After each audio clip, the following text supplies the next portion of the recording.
चाहतर पे बुला लिया, जिस चाहा अपना बना लिया। ये बड़े नसीबों की बात है, ये बड़े करम की फैसले। बलगल उला बिकमालिही कशफा तुजा बिजमालिही हसनत जमीउ खिसालिही। सल्लू अलैहि व आलिही बलगल उला बिकमालिही। अऊज़ु बिल्लाहि मिनश शैतानिर रजीम।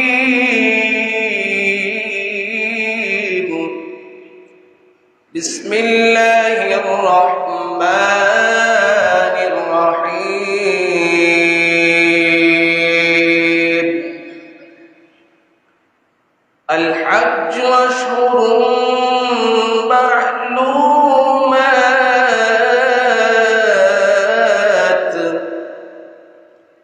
फमन फरद फीहिन्नल हज्ज फला रफथ वला फुसूक वला जिदाल वला फुसूक वला जिदाल फिल हज्ज। सदक़ल्लाहुल अज़ीम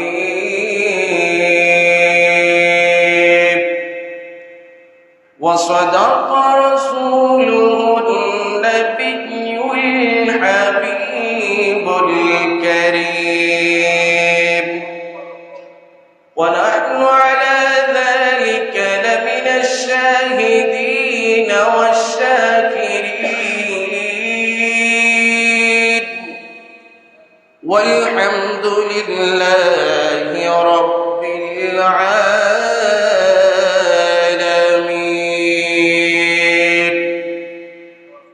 मौलाया सल्लि व सल्लिम दाइमन अबदा अला हबीबिका खैरिल खल्क़ि कुल्लिहिम। 1445 হিজরির পবিত্র জুলকাদা মাসের আজ 15 তারিখ, 1431 বাংলা জ্যৈষ্ঠ মাসের 10 তারিখ, 2024 সালের মে মাসের আজ 24 তারিখে জুলকাদা মাসের তৃতীয় জুমার জামাতে আল্লাহ রাব্বুল আলামিন আমাদেরকে শরীক শামিল হওয়ার মহান সৌভাগ্য দান করেছেন। সেজন্য আমরা প্রত্যেকেই মুনিবের কদমে শুকরিয়া আদায় করার লক্ষ্যে উচ্চ আওয়াজে মহব্বতের সাথে বিনয়ের কণ্ঠে আমরা দারাজ কণ্ঠে একটিবার কালিমাতুশ শুকর আদায় করার লক্ষ্যে পড়ি আলহামদুলিল্লাহ। সাথে সাথে আল্লাহর প্রিয় হাবিব সরকার দো আলম নূরে মুজাসসাম রাহমাতুল লিল আলামিন শফিউল মুজনবিন আকা করিম হুজুর করিম রউফ রহিম সাল্লাল্লাহু তাআলা আলাইহি ওয়াসাল্লামের পবিত্র নুরানি চরণে লাখ কোটি তার চেয়ে বেশি দরুদ ও সালামের হাদিয়া পেশ করে ওই নবীর শুকর আদায় করে আরেকবার বলি আলহামদুলিল্লাহ। আপনাদের শুকর আদায় করছি, আপনারা বরাবরের মতোই অত্যন্ত আবেগ মহব্বত ভালোবাসার বহিঃপ্রকাশ ঘটিয়ে দীর্ঘ একটি সপ্তাহ অপেক্ষমান থাকার পর আজকের এই জুমার জামাতে শরীক শামিল হওয়ার জন্য দুনিয়াবি সব কাজকর্ম ব্যস্ততাকে ছুটি দিয়ে মহান রবের ডাকে সাড়া দিয়েছেন। ইতিমধ্যে মসজিদে উপস্থিত হয়েছেন, অনেকে আসার পথে আছেন, দূর দূরান্ত থেকে আগত সম্মানিত মেহমানবৃন্দ, আমার পরম শ্রদ্ধাভাজন মুসল্লিন ইকরাম এবং যুবক ভাইয়েরা, কচিকাচা শিশুরা, ছোট বন্ধুরা, রাহেমানি ওয়া রাহমাতুল্লাহ তাআলা, আসসালামু আলাইকুম ওয়া রাহমাতুল্লাহি ওয়া বারাকাতুহু। আপনারা জানেন গত জুমায় আমরা পবিত্র মক্কাতুল মুকাররমা এবং খানায়ে কাবা শরীফের গুরুত্ব এবং ফজিলত, সম্মান, মর্যাদা নিয়ে আলোচনা শুনেছি। সেই ধারাবাহিকতায় আজকে আমরা হজের গুরুত্ব এবং তাৎপর্য সম্পর্কে আলোচনা শুনবো ইনশাআল্লাহ। পবিত্র কোরআনুল কারীমের বিভিন্ন জায়গায় হজের গুরুত্ব এবং তাৎপর্য সম্পর্কে মহান রব্বুল আলামিন আমাদেরকে বয়ান করেছেন। তারই ধারাবাহিকতায় আজকে খুতবার ভিতরে যে আয়াতে কারীমা এসেছে সূরাতুল বাকারার 197 নম্বর আয়াত, আল্লাহ পাক ইরশাদ করছেন, আল হজ্জু আশহুরুম মালুমাত, হজের মাসগুলো নির্ধারিত, নির্দিষ্ট, ঠিক না? জিলকদ, জিলহজ, এই 2 মাস বিশেষ করে হজের মৌসুম। হজের মূল আনুষ্ঠানিকতা যেটা হয় সেটা জিলহজ মাসের 8, 9 এবং 10 তারিখ। এই 3 দিন হজের মূল কার্যক্রম। কিন্তু জিলকদ মাস থেকে শুরু করে পৃথিবীর প্রত্যন্ত অঞ্চল থেকে হাজী সাহেবগণ মক্কাতুল মুকাররমার দিকে রওনা হয়ে যান। যেহেতু আরো আনুষঙ্গিক কিছু বিষয় রয়েছে, কার্যক্রম আছে, সেই কার্যক্রমগুলো সম্পন্ন করার জন্য 1 থেকে 1.5 মাস আগেই হাজী সাহেবগণ মক্কাতুল মুকাররমায় চলে যান। আল্লাহ রাব্বুল আলামিন বলছেন, হজের মাসগুলো নির্ধারিত, এগুলো পরিচিত, জ্ঞাত। ফামান ফারাদা ফীহিন্নাল হাজ্জা, আল্লাহর বান্দাদের মধ্যে নির্দিষ্ট মাসে যারা, নির্দিষ্ট সময়ে যারা হজ করতে যাবে, ফালা রাফাথা ওয়ালা ফুসুকা ওয়ালা জিদালা, হজ পালনকালীন সময়ে হাজী সাহেবগণ, আল্লাহর বান্দাগণ কিছু কাজ থেকে বিরত থাকবে। 1 নাম্বার কাজ হচ্ছে ফালা রাফাসা, সেজন্য কোনো গুনাহের কাজে লিপ্ত না হয়, অশ্লীল কোনো কথাবার্তা যেন না বলে। ফালা রাফাসা, কোনো অশ্লীল কথাবার্তা বলবে না। ওয়ালা ফুসুকা, গুনাহের কোনো কাজ করবে না, ফিসক ফুজুরি করবে না। ওয়ালা জিদালা, কোনো ঝগড়াঝাটি করবে না। আল্লাহ রাব্বুল আলামিন নির্দেশ দিলেন, হজ পালনকালীন সময়ে যেহেতু অনেক মানুষের সমাগম হবে, বিভিন্ন দেশ থেকে মানুষ আসবে, একজনের সংস্কৃতির সাথে আরেকজনের সংস্কৃতি মিল নাও থাকতে পারে। এই ক্ষেত্রে গিয়ে মানুষ যখন বেশি সমাগম হবে তখন ডিস্টার্ব হতে পারে। ওই জনাকীর্ণ অবস্থায় মানুষ যেন অধৈর্য হয়ে না যায়, মানুষ যেন একজন আরেকজনকে কোনো অশ্লীল কথা না বলে, কোনো যেন ঝগড়াঝাটি না করে, কোনো গুনাহের কাজে যেন লিপ্ত না হয়। পড়েন সুবহানাল্লাহ। পৃথিবীর অনেকগুলো মসজিদে এসেও আমরা একজন আরেকজনকে গালিগালাজ করি, মসজিদে বসেও একজন আরেকজনের সমালোচনা করি, গীবত করি, মারামারি করি, হানাহানি করি। কিন্তু আল্লাহ বলছেন, খানায়ে কাবা এটা বাংলাদেশের কোনো মসজিদ নয়, এটা ইন্ডিয়ার কোনো মসজিদ নয়, পাকিস্তানের সাধারণ কোনো মসজিদ নয়। আমার ঘরে এসেছ, দুনিয়াবি সব বাদানুবাদ, দুনিয়ার সব ঝগড়া, দুনিয়ার সব ফিস্ক ফুজুরি, অশ্লীল কথাবার্তা সবগুলো তোমার জন্য এখন হারাম হয়ে গেছে। এগুলো করতে পারবে না। এগুলো করতে, হজ পালনকালীন সময়ে যদি তুমি এগুলো করো তাহলে তোমার হজ নষ্ট হয়ে যাবে, হজ কবুল হবে না। এই আয়াতে কারিমা আজকে খুতবার ভিতরে এসেছে। ইনশাআল্লাহ সে আয়াতে কারিমার আলোকে, সে আয়াতে কারিমার মধ্যে দিয়ে আমরা আজকে হজের গুরুত্ব এবং তাৎপর্য সম্পর্কে আলোচনা শুনবো। আল্লাহ পাক রব্বুল আলামিন একইভাবে সূরা আল ইমরানের 97 নম্বর আয়াতের মধ্যে ইরশাদ করছেন, ওয়ালিল্লাহি আলান নাসি হিজ্জুল বাইতি মান ইসতাতা সাবিলা, যাদের কাছে হজ করার সামর্থ্য আছে, যাতায়াতের পাতেও সংগ্রহ করার, ম্যানেজ করার সামর্থ্য যাদের ভিতরে আছে, তারা যেন আল্লাহর ঘর খানায়ে কাবার হজ করে। হিজ্জুল বাইত, তারা যেন আল্লাহর ঘরের হজ করে।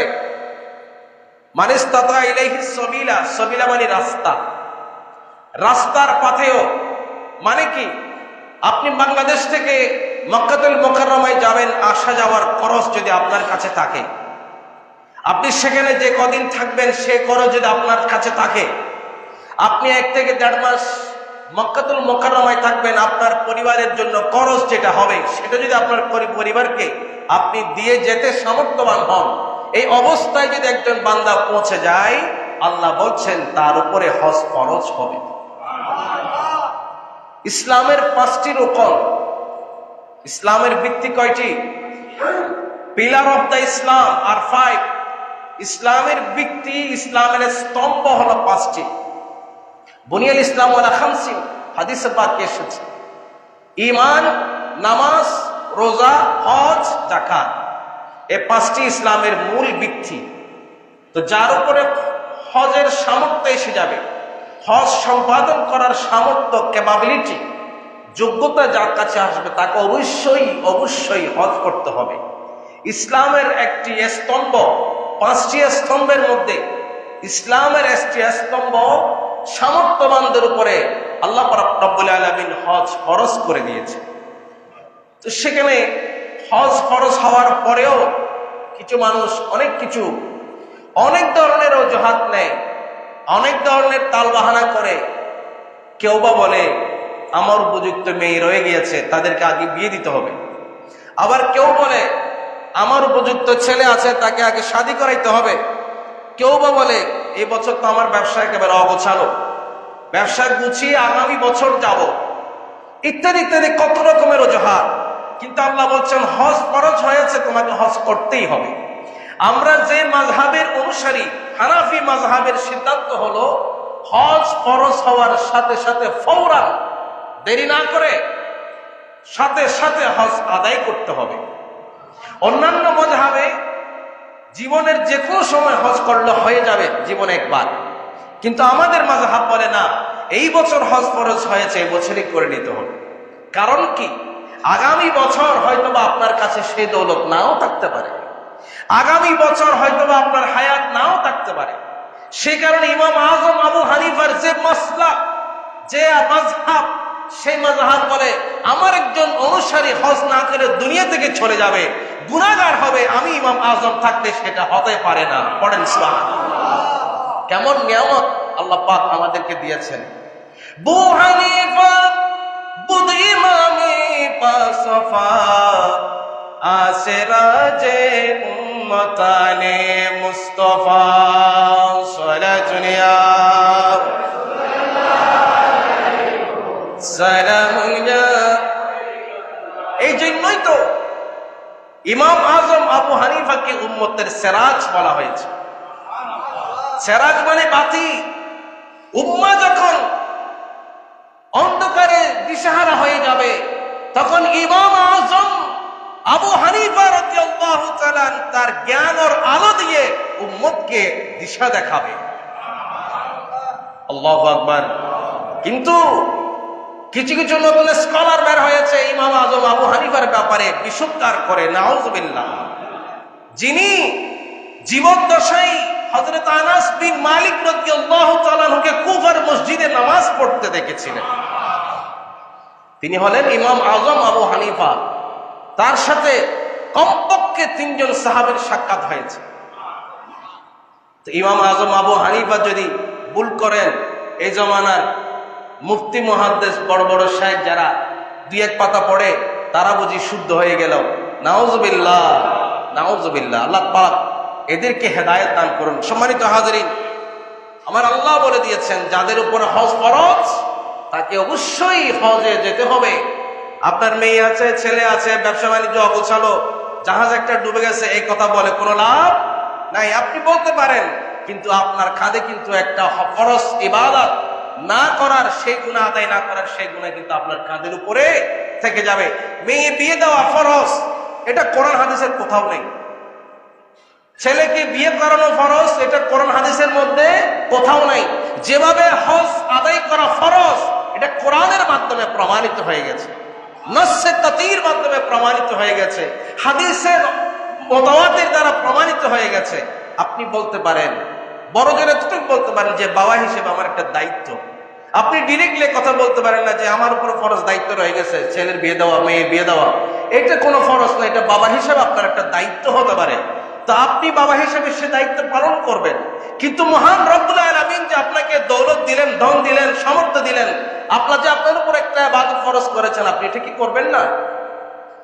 এটা করবেন না? আপনি মেয়ের বিয়ের ওজাহাত দিয়ে, ছেলের বিয়ের ওজাহাত দিয়ে হজ করে না, এরকম কত মানুষ আছে। আল্লাহ পাক প্রত্যেককে, আমাদের সবাইকে খানায়ে কাবার তাওয়াফ, হজ্জ বাইতুল্লাহ নসিব করুন, আমিন। তো আপনি যদি হজে যেতে পারেন, হজটাকে যদি আপনি পরিপূর্ণভাবে কোনো ধরনের ত্রুটি বিচ্যুতি ছাড়া যদি হজটা সম্পন্ন করতে পারেন, আপনার জন্য কি পুরস্কার রয়েছে। মুত্তাফাকুন আলাইহি হাদিস, বুখারী এবং মুসলিম শরীফে শাইখান ইমামে বুখারী ইমামে মুসলিম রাহিমাহুল্লাহ তারা দুজনে একটি হাদিস নকল করেছেন। রাসূল পাক সাল্লাল্লাহু তাআলা আলাইহি ওয়াসাল্লামের বিখ্যাত সাহাবী হাফিজুল হাদিস হযরত সাইয়্যিদুনা আবু হুরায়রা, প্রত্যেকে বলেন রাদিয়াল্লাহু তাআলা আনহু। হযরত আবু হুরায়রা রাদিয়াল্লাহু তাআলা আনহু থেকে বর্ণিত, আন্না রাসূলুল্লাহ সাল্লাল্লাহু আলাইহি ওয়াসাল্লাম قال, রাসূল পাক সাল্লাল্লাহু আলাইহি ওয়াসাল্লাম নবুয়তের জবানে ইরশাদ করেন, আল উমরাতু ইলাল উমরাতি কাফারাতুন লিমা বাইনাহুমা। এক উমরা করার পরে আরেক উমরা পর্যন্ত মাঝখানে যত গুনাহ হবে সবগুলো গুনাহকে মিটিয়ে দিবে আপনার জীবনের উমরা। আপনি এই বছর হজ করে আসলেন, উমরা করে আসলেন, উমরা হজ আর উমরার মধ্যে পার্থক্য আছে এবং কার্যক্রমের মধ্যে ভিন্নতা আছে। এই বছর আপনি হজ করলেন, একটা বছর পরে আবার হজে গেলেন, আবার উমরাতে গেলেন, মাঝখানে এই একটা বছরের মধ্যে আপনার জীবনের যত গুনাহ, উমরা করার কারণে আপনার জীবনের সব গুনাহ আল্লাহ মাফ করে দিয়েছে। সহজ কথা এটা হলো। এবং আমার রাসূল পাক সাল্লাল্লাহু আলাইহি সাল্লাম বলছেন, ওয়াল হজ্জুল মাবরুর লাইসা লাহু জাযান ইল্লাল জান্নাহ। আর আল্লাহর দরবারে কবুল হওয়া হজ, মকবুল হজের বিনিময়ে পৃথিবীতে কোনো কিছুই নাই, একমাত্র মকবুল হজের বিনিময়ে হলো জান্নাত। মকবুল হজের বিনিময় কি? জান্নাত। অন্য হাদিসে রাসূল পাক সাল্লাল্লাহু আলাইহি সাল্লাম ইরশাদ করছেন, মকবুল হজের বিনিময়টা এত বেশি, দুনিয়া এবং দুনিয়ার মাঝখানে আখিরাতে যা কিছু আছে সবকিছু থেকে উত্তম হলো একটি মকবুল হজ। আর একটু জোরে বলুন না সুবহানাল্লাহ। সম্মানিত হাজরিন, রাসূল পাক সাল্লাল্লাহু আলাইহি ওয়াসাল্লাম ইরশাদ করছেন, যেই ব্যক্তি মান হাজ্জা ওয়ালাম ইয়ারফুস ওয়ালাম ইয়াফসুক, যে ব্যক্তি হজ করতে গিয়েছে, সে হজ করার সময় কোনো ধরনের অশ্লীল কথা বলেনি, কোনো ধরনের গুনাহের কাজে লিপ্ত হয়নি, ঝগড়াঝাটি করে নাই, শুধু ধ্যান আর চিন্তা ছিল রাজায়ে ইলাহি, আল্লাহর সন্তুষ্টি। চোখে পানি ছিল, অন্তরে আল্লাহর প্রেম ছিল, কলবে বিনয় ছিল, রাসূলের ইশক আর মুহাব্বত ছিল। আল্লাহর প্রেম আর বিনয় দিয়ে কলবটাকে ভরপুর করে লাব্বাইক আল্লাহুম্মা লাব্বাইক বলতে বলতে যে ব্যক্তি কোন গুনাহ ছাড়া হজটাকে সম্পন্ন করেছে, রাসূলুল্লাহ সাল্লাল্লাহু আলাইহি ওয়াসাল্লাম ইরশাদ করেন, সেই ব্যক্তি এমন ভাবে নিষ্পাপ হয়ে গেছে যেন তার মা আজকেই তাকে মায়ের পেট থেকে জন্ম দিয়েছে। এমন নিষ্পাপ হয়ে যাবে যেন তার জীবনে কোনো গুনাহই, আজকে যে সন্তানটা, ছেলেটা, নবজাতক শিশুটা মায়ের পেট থেকে বের হয়েছে, তার কি কোনো গুনাহ আছে? তার ব্যাপারে কোনো অভিযোগ আছে? তার ব্যাপারে কোনো মামলা মোকদ্দমা কোনো কিছুই নেই। রাসূলুল্লাহ সাল্লাল্লাহু আলাইহি সাল্লাম ইরশাদ করছেন, বুখারী এবং মুসলিম শরীফ হাদিস, যেই ব্যক্তি হজ করতে এসে কোনো ধরনের ঝগড়াঝাটি করে নাই, ঝগড়া বিবাদে লিপ্ত হয় নাই, গুনাহের কাজে লিপ্ত হয় নাই, সেই ব্যক্তি এমন ভাবে নিষ্পাপ হয়ে গেছে যেন তার মা তাকে আজকেই পেট থেকে ভূমিষ্ঠ করেছে পৃথিবীতে। সুবহানাল্লাহ। আমরা কি চাই না আমাদের জীবনের গুনাহগুলো আল্লাহ তাআলা এভাবে মাফ করে দিন? আমরা কি চাই না আজকেই যেন আমরা মায়ের পেট থেকে ভূমিষ্ঠ হয়েছি, এভাবে আমরা নিষ্পাপ হয়ে যাই? আমরা কি চাই না? সম্মানিত হাজরিন, সেজন্য খেয়াল রাখতে হবে। আল্লাহ আপনাকে তাওফিক দিয়েছেন, হজ করেছেন, খানায়ে কাবা তাওয়াফ করেছেন, এসেছেন, হজ করে আসলেন, তো চিন্তা করতে হবে এই হজ করার কারণে আল্লাহ পাক আমার জীবনে সব গুনাহ মাফ করে দিয়েছে, আমি নিষ্পাপ হয়ে এসেছি হজ থেকে। তো হজ করায় আসার পরে ইমানদার হাজী সাহেব তার এই ভিতরে এই দৃঢ় প্রতিজ্ঞা থাকতে হবে, আমি হজ করার কারণে আল্লাহ পাক আমাকে যেভাবে নিষ্পাপ করে দিয়েছেন, আমি মৃত্যু পর্যন্ত এভাবে নিষ্পাপ থাকতে চাই। তো হাজী সাহেব যেন কোনো ধরনের গুনাহের কাজে যেন লিপ্ত না হয়। হজ করে আসার পরে হাজী সাহেব যেন আর কোনো ধরনের অশ্লীল কোনো কথা না বলে, হাজী সাহেব যেন কারো হক নষ্ট না করে, হাজী সাহেব যেন কারো বিরুদ্ধে দুর্নীতি, কারো বিরুদ্ধে অপবাদ, কারো বিরুদ্ধে গীবত, কোন ধরনের গুনাহের কাজ যেন না করে। আল্লাহ যেভাবে হাজী সাহেবকে নিষ্পাপ করে দিয়েছেন সেইভাবেই যেন কবরে যেতে পারে। আল্লাহ পাক বান্দাকে সেই শিক্ষা দিচ্ছে। সে ধরনের চিন্তা করা উচিত না? কি বলেন আপনারা, কি বলেন? হজ করেছেন লক্ষ লক্ষ টাকা খরচ করে, আল্লাহ পাক আপনাকে নিষ্পাপ করে দিয়েছেন, ওই নিষ্পাপ অবস্থায় কবরে যাওয়া কি উচিত না? অতএব সেই বিষয়গুলো খেয়াল রাখতে হবে। সম্মানিত হাজিরিন, রাসূলুল্লাহ সাল্লাল্লাহু আলাইহি সাল্লাম এইভাবে হাজী সাহেবদের সম্মানে অনেক হাদিস বর্ণনা করেছেন। সুনান ইবনে মাজাহ থেকে একটি হাদিস শরীফ আপনাদের সামনে কোট করতে চাই। রাসূল পাক সাল্লাল্লাহু আলাইহি সাল্লাম হাজী সাহেবদের সম্মানে বললেন, আল হুজ্জাজ দুয়ুফুর রহমান। সুবহানাল্লাহ। হাজী সাহেবগণ কার মেহমান? আল্লাহর মেহমান। হাজী সাহেবগণ কার মেহমান? আল্লাহর মেহমান। এটা কেমন কথা? আল্লাহর মেহমান, রাষ্ট্রপতির মেহমান, প্রধানমন্ত্রীর মেহমান, মন্ত্রীর মেহমান হবে, এটা যদি বলে তখন কত খুশি লাগে, তখন তার সম্মান কেমন, মর্যাদা কেমন। রাষ্ট্রপতির কাছে মেহমান, এটা রাষ্ট্রপতির মেহমান, যেখানে যাবে সেখানে স্যালুট, যেখানে যাবে সেখানে গার্ড অফ অনার পাবে। আর যখন আপনি আল্লাহর মেহমান হবেন, খানায় কাবা তাওয়াফ করতে গিয়ে যখন আল্লাহর মেহমান হবেন, তখন আপনাকে দুনিয়ার কোনো মানুষ গার্ড অফ অনার না দিলেও স্বয়ং রব্বুল আলামিন আসমানি ফেরেশতা নিযুক্ত করে দিবেন। আসমানি ফেরেশতারা আপনাকে স্যালুট জানাতে থাকবে, সালাম জানাতে থাকবে। সে হাদিসও আছে, ইনশাআল্লাহ ধারাবাহিক আমরা আলোচনা শুনবো। শুনতে মন চাই কিনা? আমার আল্লাহ রাব্বুল আলামিন হাজী সাহেবদেরকে কোন মর্যাদা দিলেন। সুনান ইবনে মাজাহ শরীফের মধ্যে হাদিস এসেছে, হযরত আব্দুল্লাহ ইবনে ওমর রাদিয়াল্লাহু তাআলা আনহুমা হাদিস বয়ান করছেন, ক্বালা নবী সাল্লাল্লাহু আলাইহি ওয়াসাল্লাম, তিন প্রকারের মানুষ আল্লাহর মেহমান, তিন প্রকারের মানুষ হলো আল্লাহর প্রতিনিধি। তারা আল্লাহর কাছে যা দোয়া করবে কবুল হয়ে যাবে। এক নম্বর হলো আল গাজী ফি সাবিলিল্লাহ, আল্লাহর রাস্তায় জিহাদ করতে গিয়ে যিনি গাজী হয়ে ফিরে এসেছেন, ওই গাজী আল্লাহর রাস্তায় জিহাদ করতে করতে যিনি গাজী হয়েছেন, শহীদ হন নাই, গাজী হয়ে ফিরে এসেছেন, ওই গাজী আল্লাহর মেহমান, আল্লাহর প্রতিনিধি। ওয়াল হাজ ওয়াল মুতামির, হাজি এবং উমরা পালনকারীরা আল্লাহর মেহমান। ওয়াফদুল্লাহ, তারা আল্লাহর প্রতিনিধি। দাআহুম ফাআজাবুহু, আল্লাহর কাছে তারা যে দোয়া করে সেই দোয়া আল্লাহ রাব্বুল আলামিন কবুল করে নেন। ওয়াসআলুহু, তারা আল্লাহর কাছে যেটাই চায়, ফাতাহু, আল্লাহ রাব্বুল আলামিন তাদেরকে সেটাই দিয়ে দেন। কি জোরে বলবেন না সুবহানাল্লাহ। এবং অন্য হাদিসের মধ্যে আমার রাসূল বললেন, ওয়াসআলুহু ফাতাহুম ওয়াস্তাগফিরুহু ফাগফিরুহুম, তারা আল্লাহর দরবারে যদি ক্ষমা প্রার্থনা করে আল্লাহ রাব্বুল আলামিন তাদেরকে ক্ষমা করে দেয়। হাজী সাহেবগণ আল্লাহর কাছে যা চাইবে আল্লাহ পাক তাদেরকে অবশ্যই সেটা দান করবেন। তো আমরা যখন হজ করতে যাব তখন আমরা আল্লাহর কাছে কি চাইবো? আল্লাহ আমার একটা গাড়ি আছে, আর একটা গাড়ি দাও। আল্লাহ আমার একটা ফ্যাক্টরি আছে, তুমি আমাকে আরেকটা ফ্যাক্টরি দাও। আল্লাহ চট্টগ্রাম শহর আমার একটা বাড়ি আছে, তুমি আরেকটা বাড়ি দাও। আবার কেউ কেউ বলে আল্লাহ আমার একটা বিবি আছে, তুমি আরেকটা বিবি দাও। এমনও অদ্ভুত অদ্ভুত দোয়া আল্লাহর বান্দারা করেন না। সেই দোয়া নয়, বরং আল্লাহর খানায় কাবা তাওয়াফ করার সময় আল্লাহর কাছে চাইবো, আল্লাহ তুমি মেহেরবানি করে দয়া করে আমার মতো গুনাহগারকে, পাপীকে তোমার দুয়ারের কাছে এনেছো, আল্লাহ তুমি আমাকে তোমার সন্তুষ্টি দিয়ে দাও। আল্লাহ যদি রাজি হয়ে যায়, দুনিয়াতে আর কিছুর অভাব থাকবে? মাল্লাহুল মাওলা ফালাহুল কুল, আল্লাহ যদি কোন বান্দার জন্য হয়ে যায়, পৃথিবীতে সবকিছু তার গোলাম বনে যাবে, পৃথিবীতে সবকিছু তার গোলাম বনে যাবে।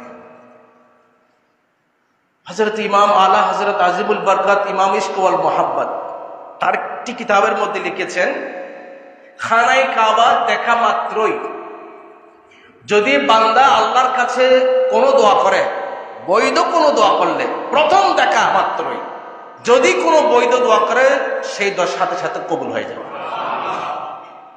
তো আলা হযরত ইমাম ইশক ওয়াল মুহাব্বত শাহ আহমদ রাজা ফাজলে বেরলভী রহমতুল্লাহ আলাইহি চিন্তা করতে লাগলেন, কোটি কোটি চাওয়া আল্লাহর কাছে, চাওয়ার তো কোনো শেষ, কোটি কোটি দোয়ার মধ্যে সর্বপ্রথম খানায়ে কাবা দেখার সাথে সাথে কোন দোয়াটা আমি করব? আলা হযরত রাদিয়াল্লাহু তাআলা তিনি চিন্তা করতে লাগলেন, কোন দোয়াটা আমি করব? আমি কি আল্লাহর দিদার চাইবো, নাকি রাসূলের দিদার চাইবো, নাকি বারবার খানায়ে কাবায় আসার জন্য দোয়া করব, এটা চাইবো? এই বিষয়ে চিন্তা করতে করতে তিনি এক পর্যায়ে সিদ্ধান্ত পৌঁছে গেলেন, খানায়ে কাবাকে দেখার সাথে সাথে যেই দোয়া করলে কবুল হয় সেই দোয়াটা হবে। এটা আমি যখনই আল্লাহর কাছে দোয়া করব, সেই দোয়া যেন কবুল হয়ে যায়, যেন আমি মুস্তাজাব ও দাওয়াত হয়ে যায়। কথা কি বুঝতে পেরেছেন? আলা হযরত চিন্তা করলেন, আমি খানায়ে কাবা দেখার সাথে সাথে যে দোয়াটি করব সেটা হলো এই, যে আমি যখনই দোয়া করি তখনই যেন আল্লাহ আমার দোয়া কবুল করে নেন। তো তখনই যদি আপনার দোয়া কবুল করে নেন, তখন যদি আপনি আল্লাহর কাছে চান আমি আগামীবার আবার হজে যাব, আল্লাহ তো সাথে সাথে কবুল করবেন। আপনি যদি চান ইয়া আল্লাহ আপনি আমাকে আপনার দিদার দান করেন, আল্লাহ তো অবশ্যই কবুল করবেন, কারণ এটা তো চুক্তি হয়ে গেছে। আপনি যদি চান আমি আল্লাহ আমি আপনার কাছে এই দোয়া চাই, এটা কামনা করি যে আমার সাথে দিদারে মুস্তাফা যেন হয়ে যায়, তো এই ধরনের দোয়া আপনি যতবার করবেন ততবার কবুল হয়ে যাবে। আলা হযরত বললেন, আমি আল্লাহর কাছে এটাই চেয়ে নেব, যখনই আমি দোয়া করি তখনই যেন আমার দোয়াটা কবুল হয়ে যায়। আমাদের মধ্যে যারা এই বছর হজে যাবেন, আমি আপনাদেরকে সে টিপসটা দিলাম, খানায়ে কাবা দেখার সাথে সাথে আপনি এই দোয়া করবেন, আল্লাহ আমার জীবনের যত বৈধ দোয়া আমি আপনার কাছে করব, বৈধ দোয়া সবগুলো যেন কবুল হয়, এই দোয়াটা আমি আপনার কাছে করছি। সুবহানাল্লাহ। সম্মানিত হাজরিন, রাসূলুল্লাহ সাল্লাল্লাহু আলাইহি সাল্লাম বললেন, হাজী সাহেবগণ আল্লাহর মেহমান, হাজী সাহেবগণ আল্লাহর মেহমান। তো আল্লাহর মেহমান যিনি, যিনি মালিকুল মুলক, এই বিশ্ব ব্রহ্মাণ্ড কুল কায়নাতের যিনি মালিক, ওই মালিকের যিনি মেহমান, তার কি কোনো দিকে মেহমানদারির অভাব হবে? বিপদে আপদে সংকটে তার কি কোনো অসুবিধা হবে? কিছু অসুবিধা হয়, কিন্তু আল্লাহ পাক রব্বুল আলামিন বান্দাকে তালিম দেওয়ার জন্য, শিক্ষা দেওয়ার জন্য এমন কিছু ঘটনা ঘটান। হযরত মালিক বিন দিনার রাদিয়াল্লাহু তাআলা আনহু বিশ্ববিখ্যাত একজন আল্লাহর ওলি, তাবিঈদের মধ্যে অন্যতম একজন ব্যক্তিত্ব। হযরত মালিক বিন দিনার বর্ণনা করছেন, আমি একবার হজে গেলাম, তো আমি দেখতে পেলাম একটা কাক, তার কাকের ঠোঁটের মধ্যে একটা রুটি।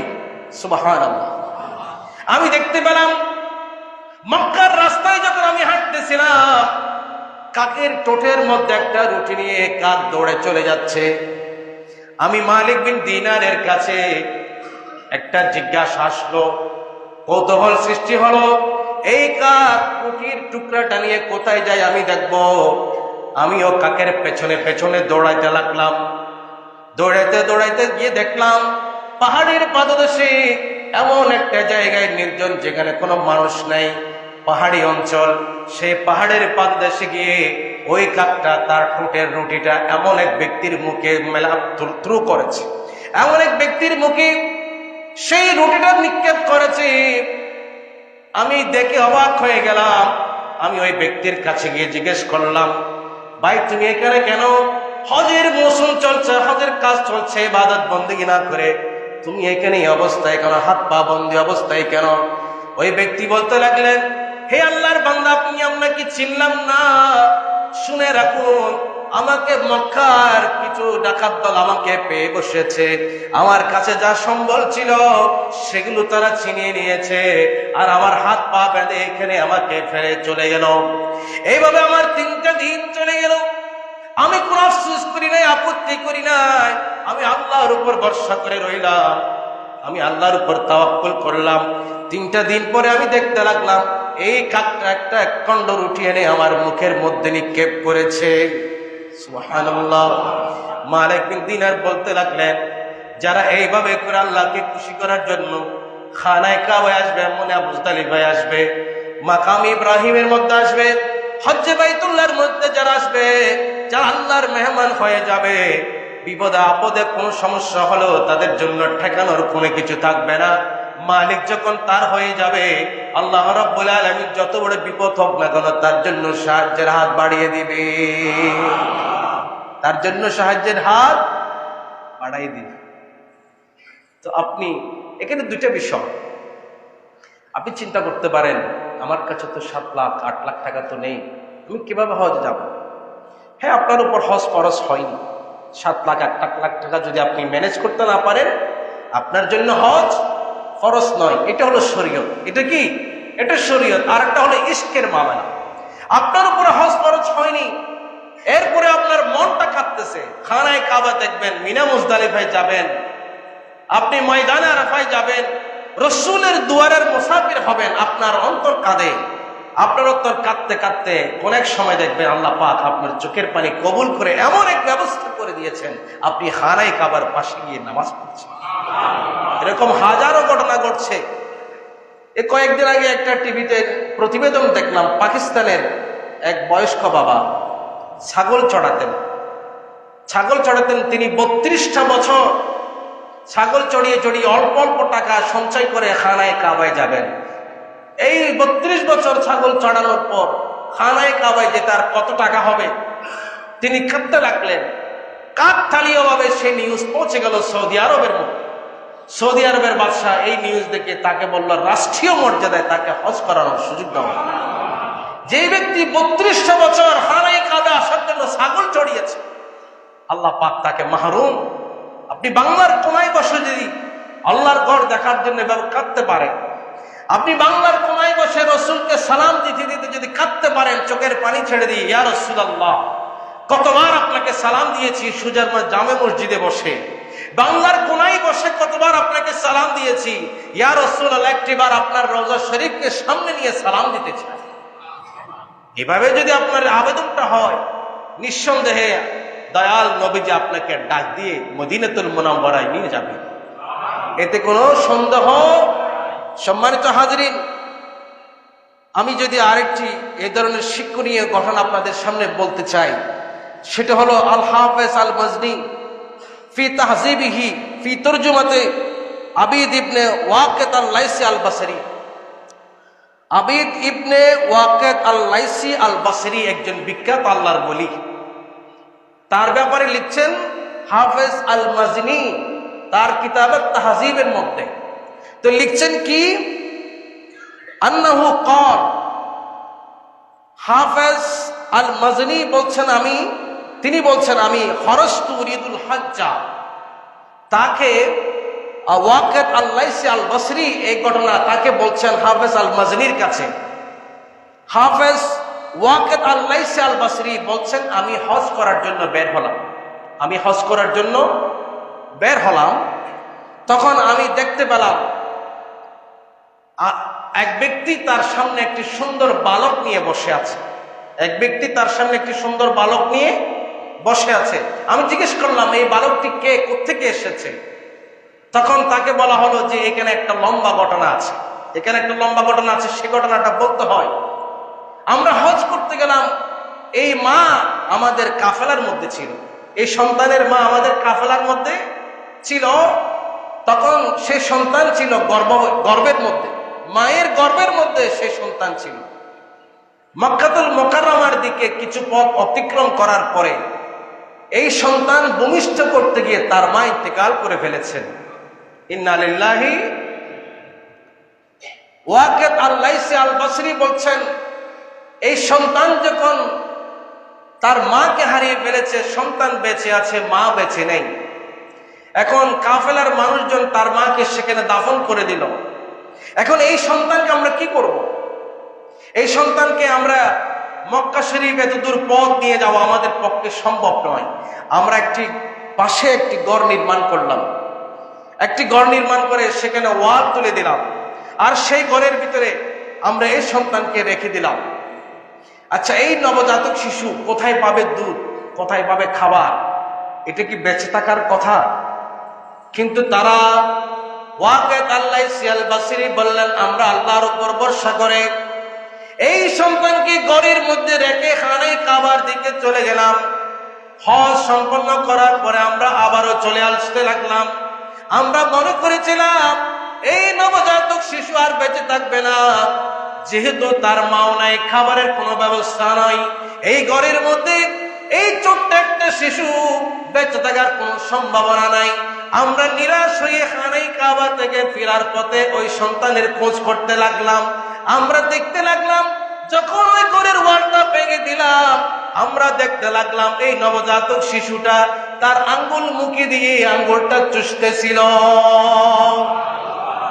আঙ্গুলটা, আর তার আঙ্গুল থেকে বের হচ্ছে দুধ। সুবহানাল্লাহ, তার আঙ্গুল থেকে বের হচ্ছে কি? দুধ বের হচ্ছে।